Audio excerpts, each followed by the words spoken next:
Шарф таққан адам жүрек ауруына шалдықпайды. Неге? Қыста күннің суығы адамның жүрегіне көп салмақ түсіреді екен. Ағзаны жылумен қамтамасыз ету үшін жүрек жылдам жұмыс істеп, артериалды қан қысымы көтеріледі. Мұның бәрі жүрекке салмақ түсірері анық. Әсіресе қанында холестерин көп, ишемиялық жүрек ауруларына шалдыққандардың мазасы қашады. Суық күннің қаупі мынада. Жүрек ағзаны жылытамын деп қаттырақ жұмыс істейді. Артериалды қан қысымы көтеріледі.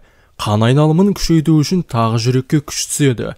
Адам денесі тоңса, суықтан қан қоюланып, жүрек ол қанды айналдыра алмай, инсульт пен жүрек талмасы ұстауы мүмкін. Ауа температурасы төмендеп, адам денесі суықты сезген сәтте іштегі ыстықты ұстап қалуға жалма-жалын кіріседі. Бірақ жүрек ауыратын адамдарда бұл процесс баяу жүреді.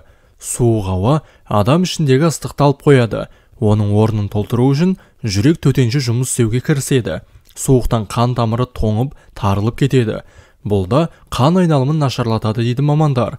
Ал жүрекке қысым түсірмей, адам денесіндегі температураны дұрыстап тұруға көмектесетін қарапайым тәсілдер бар екен. Соның бірі шарф тағып жүру. Шарфты мойынға орап, ауыз бен мұрынды жауып жүрген өте пайдалы көрінеді.